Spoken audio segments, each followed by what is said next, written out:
I have come here to chew bubblegum and kick ass. And he's all out of bubblegum. Taking a look at a very special figure today. It is NECA. That's what he's listed as in the credits anyway, of the 1988 John Carpenter classic, They Live. I've always pronounced that NECA because I'm actually a bigger fan of names with double meaning instead of one meaning.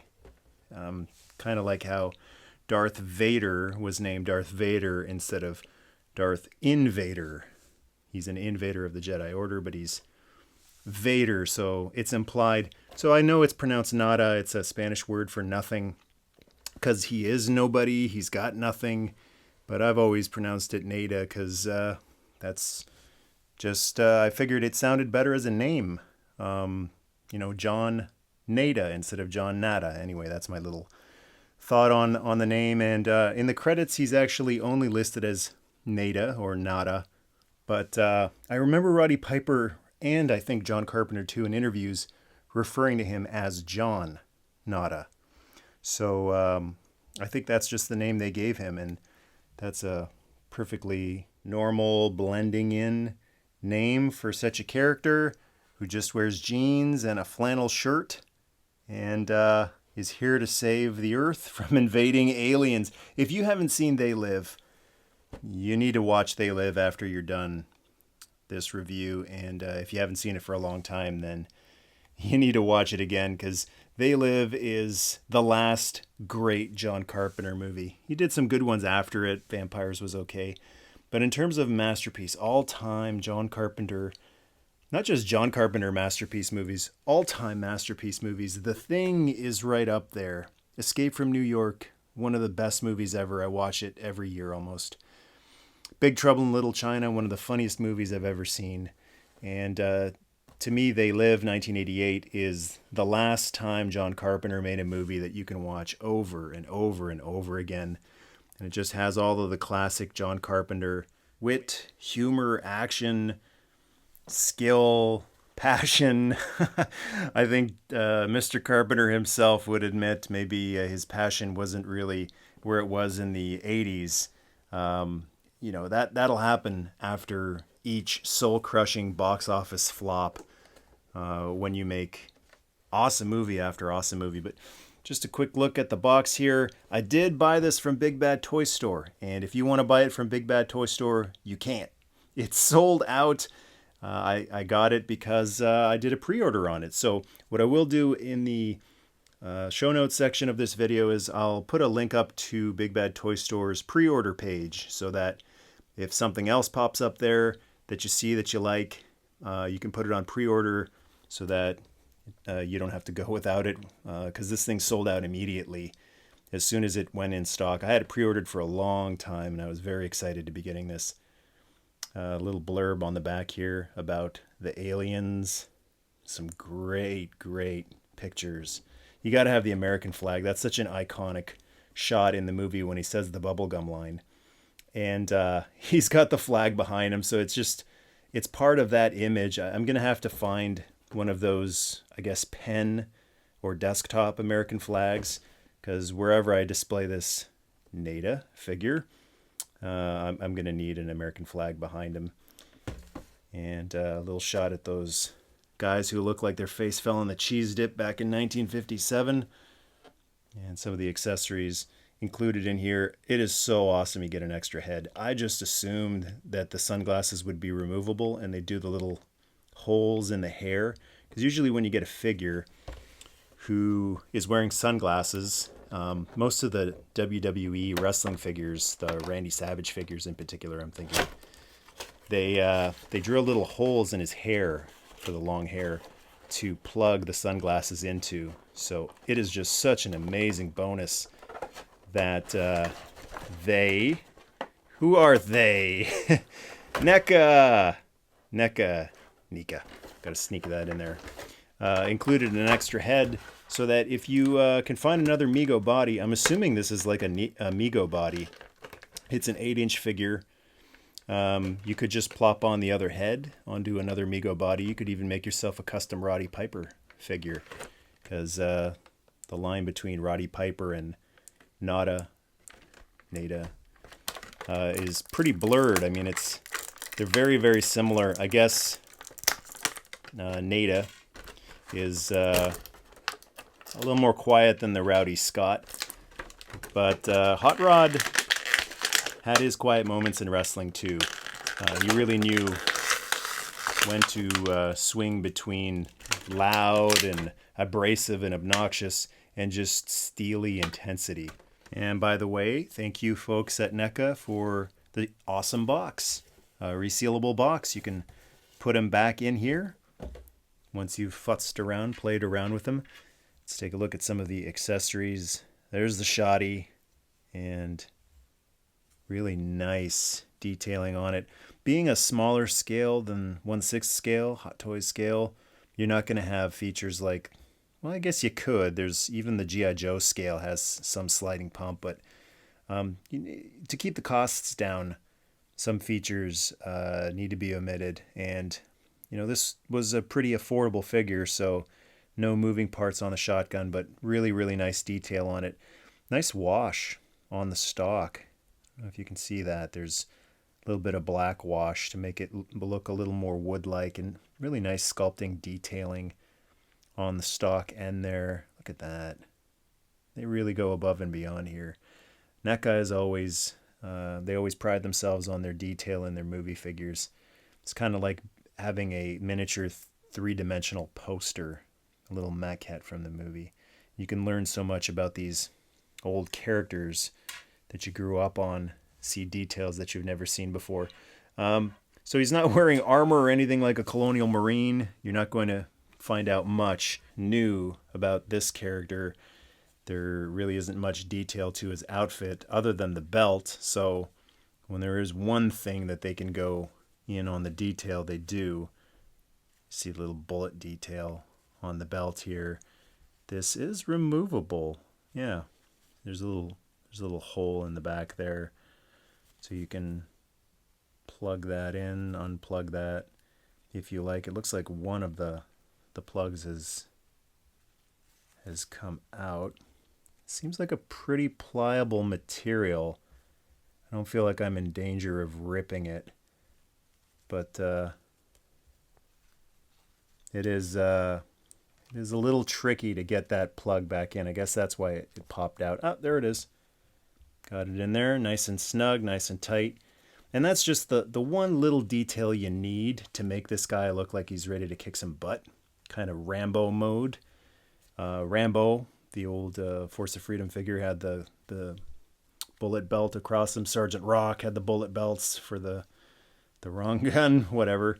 But you need some kind of a bullet belt. So just even strapping that across his shoulder makes him look like he's ready to kick some butt.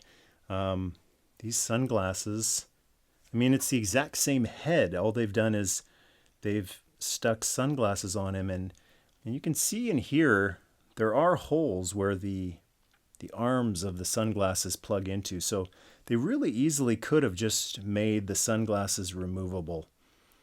So it's so amazing that they didn't. And they included this completely extra head. It looks like the exact same sculpt, same expression on his face. And here is going the extra mile right here. Check this out. In behind, I'm going to try to light this up with the flashlight for you. His eyes are painted. Let's see if I can get this on camera. It's really hard to see. But in behind the sunglasses, they have actually painted the eyes. I don't know if you can see his peepers back there, but it's easier to see in person, maybe from the side view here. They're painted, so it's a fully painted head with sunglasses on it. I think that's really awesome. I like knowing details are underneath there, even if they're hidden, even if they're not very often seen. This takes me back. You remember the Dukes of Hazzard Mego figures? So that looks just like maybe one of the belts that was on a Dukes of Hazzard figure. The jeans. I really like the Mego scale. I like it takes me back to the 80s. I had some Army figures that were about this size. I think they were Johnny Action or something like that. They were knockoff Mego figures, but it's really cool to have actual cloth outfit like a 6th scale figure, but without the cost as well as the price of a 6th scale figure. The hands do a little, I guess I'll finish doing the outfit. You gotta be careful with these joints. Sometimes it's not just a question of a tight joint that doesn't want to like bend properly at the knee, but sometimes these get turned the wrong way. Like a thigh, I don't know. Yeah, he does have a thigh swivel. Sometimes a thigh will get turned the wrong way, like this. I'll give you an example right here. You can turn the foot, maybe. Looks like the foot doesn't turn. Sometimes you get that thigh turned around the foot front, and then you're trying to bend the knee the way it's supposed to bend. But because something has been totally turned wrong in the package, you end up breaking it. This knee feels like it should bend. It's really stiff, but it is bending. I had some surgeries on it, Breaking into the old Roddy Piper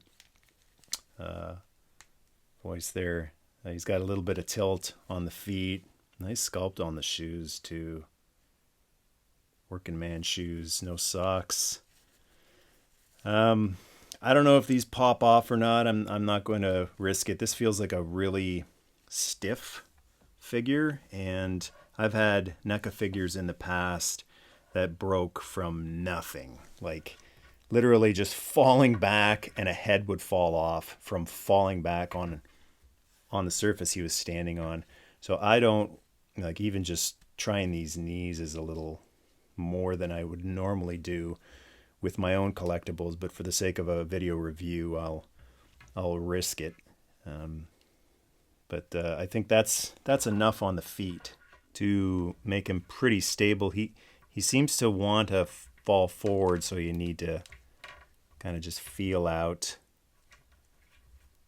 where the knees should bend. Oh, that looks cool. The problem with some of the earlier Mego figures is they don't have much poseability. They don't have that thigh swivel. Great head articulation to look down, look up, left and right, even tilt a little bit. Inquisitive tilts. Always like those. Those are some of my favorite things to do with Optimus Prime figures. One of the hands has a trigger finger, and the other one has a gun holding hand, so you can replicate the pose on the box. Let's see how stiff the hands are. Always recommend using a hair dryer to loosen these up a little bit, but I think these are painted too, so you're definitely going to want to loosen them up with a hair dryer, or you're going to probably scratch some of the hand paint off onto the gun.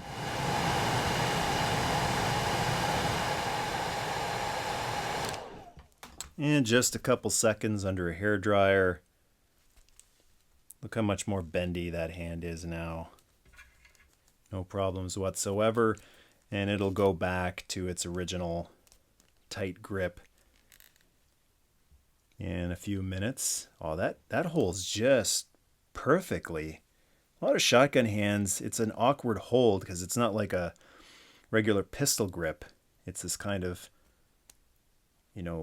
angled grip. Fingers in the right spot there. Same deal with the other hand. If you want him gripping the shotgun, or I guess you can have him holding the pistol with his other hand. Didn't show off the pistol yet. Nice little pistula. Nice detail on it. No moving parts on it, but not a big deal. And typical holster. In a lot of those old 80s action movies is just stick it in there, or another holster is in the back here. I find on 6th scale figures, and I guess this applies to Mego as well, this is especially awkward because it really shows off the lump, the bulge in the back. but in the front's actually not too bad. Arnold style in Terminator 2. I think for most of that movie, that's where he carries his pistol. Couple seconds on that hand, and that's nice and bendy now. Move that hand over. I didn't really do the arm articulation, but it's what you would expect from, I guess, a 12-inch figure. There's your shoulder articulation. Elbows don't bend all that much. Articulation is going to be pretty limited. I mean, this is just intended to be, like, for me, that's the pose right there. That's the iconic pose coming into the bank. And you got a little bit of range of what you can do with the gun. You can either have him just holding it at the ready here. You can have him actually... There isn't much range. I'm wondering if there's a way to rest it against his shoulder. There isn't enough bend in the elbow. I guess you can sort of get it up there. Here we go. You don't really want to be doing this with a shotgun anyway. Kill your shoulder, but yeah, there we go. He's blasting some aliens.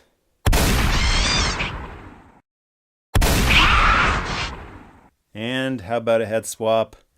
A little nervous about this. Just knowing the fragility of the smaller NECA figures. It's not... Oh, there we go. I was just going to say, it's not popping off very easy. And then that wonderful pop. Checking for stress marks on the neck here. Everything looks fine. I'm wondering if running a hairdryer in the hole for a second would help. Well, that's on there. I didn't hear a pop, but it's on there good and sturdy. So there's the second head, and you know what? If the sunglasses were removable, I would never remove them. That is a great sculpt of Piper, but that is not a great sculpt of John NECA. That I know he looks like that in the movie a lot when he's not wearing the sunglasses, but that's not the cool image from the movie, that moment from the movie that I want immortalized and displayed on a shelf. Yeah, it's really awesome that it's included, but it just doesn't really work with at least with this gun. If you want to just have Drifter NECA Piper, I mean, everyone calls him Piper in the movie anyway. If you just want Drifter Piper, who's looking for a job, hey, I don't know if you even have to undo the connection on this thing. I don't think you do. There we go. You don't even have to undo that thing. Yeah, this is Piper in job hunting mode in the movie. That actually looks really cool too. I guess if you wanted to pick up two of these, it's funny how just a gun and a belt is so tied to the sunglasses. I guess you could have him with just the sunglasses when he first discovers them. But to me, like, that's one outfit right there. And then this is another outfit. This is just, hey, you know, I'm just a guy trying to make my way. So that's a cool look for the figure too. I think after a while, I would swap it out and just maybe have him looking like that. I like how it's both a trigger finger, but also a pointing finger. If you wanted to do a promo, just when you think you've got the answers, I change the questions. So it's kind of a cool double use of the hand. You could also have him kind of hitch his belt. Yeah, you can have quite a bit of fun with this guy. And let's pop the sunglasses back on. That one fits on nicely. Let's pop the gun belt back on. I guess if you wanted to see what he looks like without the gun belt and the gun. This is him in the alley when he has that 57-hour fight with Keith David. Awesome fight scene. Might drag on for maybe 1 minute too long. 1 or 20. Pop the gun belt back on. Kind of living dangerously by doing this. There we go. You just have to get the arm straight up. Pop that back on there. And still a little bend left in these hands from getting them warmed up. So seriously, go to the effort of doing that. It'll save you some breakage probably, and also it lasts for quite a few minutes, so you don't have to keep doing it. Get the pistol back in the pants and give you a 360 of him. He's pretty sturdy. Giving the table a pretty good shake here, and doesn't look like he's going to fall off.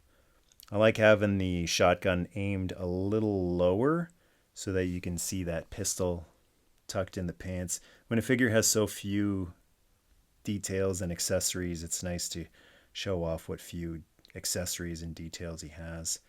And now that we've taken a look at the figure, let's do a couple of comparisons with some other figures in the 80s Toy Museum. I was curious to see how he measures up with Centurions. Whoa! Jeepers. Guess Jake Rockwell is not a Roddy Piper fan. He must remember WrestleMania 1. But the Centurions, I always thought they were about Migos scaled. And it looks like he might be he's just a little bit shorter than old RP. The helmet is not going to fit thanks to the hair. And a couple of comparisons with some other hot rods. First of all, the first ever Roddy Piper figure, the LJN. That's a little more beefy than the They Live figure. You know, I am curious. As far as the height goes, if you take the stand off, I mean, this Piper figure has never stood quite right, but the LJN Piper is a little bit shorter, but that's because he's kind of got this wide-legged stance. Take off the kilt. It's a kilt. It's not a skirt. It's a kilt. I gotta try this. Let's see. Hey, the Velcro actually does match up. It's not like this figure has a much smaller waist. Oh yeah! How amazing is that? This is what Piper was missing in They Live. If only he had a kilt in that movie, how much more awesome would They Live have been? Yeah, this might just have to be a thing, putting a kilt on the Nada figure from NECA. I do believe, I didn't mention this earlier, I think this is the first ever They Live figure of Piper. I don't know if there's ever been another Roddy Piper figure from that movie. I don't know if there's even a Funko Pop of it, so I just wanted to mention. I don't think there's a reaction figure of it, so that's why this is just extra special, unfinished business. Gotta add that in there. Here's another hot rod. It's the Hasbro Roddy Piper figure, and he's little pint-sized compared to this figure. And finally, the other hot rod from Transformers. And actually, I think the kilt fits better on this figure than on this figure. Look how close this is to not reaching, to not fitting. That's the new They Live Roddy Piper figure from NECA. And that is such an awesome, awesome tribute to an awesome human being. When I was growing up, it was Macho Man, Bret Hart, and RP, Roddy Piper. And we lost him a few years ago. Gone, but never forgotten. I've been enjoying watching old Roddy Piper matches and promos, especially promos in Piper's Pits. Saw Hell Comes to Frogtown a couple years ago. I don't know if we'll ever get a Sam Hell figure, but really awesome that we finally got. I mean, this is awesome on many, many levels. This is why this figure is so special to me. It's a Roddy Piper figure. It's a They Live figure. It's the first They Live figure. And it's a John Carpenter figure. And there aren't enough John Carpenter figures out there. Can we get more Snake Plissken? Can we get more Jack Burton? There's a few Jack Burtons out there. The Sideshow 12-inch Jack Burton was fantastic. But John Carpenter, unsung hero, genius, mastermind of the film industry. And anytime there's more attention being given to his movies, that's a good thing. So thanks to NECA for making this figure. I hope they sell lots and lots and lots of them so that we can get a lot more John Carpenter figures, merch. Could we even get a Keith David figure from They Live? Who knows? That'd be cool too. Maybe a Keith David from The Thing as well. R.J. McCready would be awesome. Looking forward to seeing more stuff from the Carpenter Classics. Remember to check that link in the show notes for Big Bad Toy Store's pre-orders. Thanks to all the good brothers and good sisters on Patreon. Welcome to new members Jeff Barker, Gillis B., hope I pronounced that right, and John Caskey. And thank you to our newest Ninja level member, Chris Miwa. Thank you for the increased pledge, good brother. Leave a rowdy thought in the comment spot, and to join the tribe, hit subscribe. They live, we Nerdmas Day.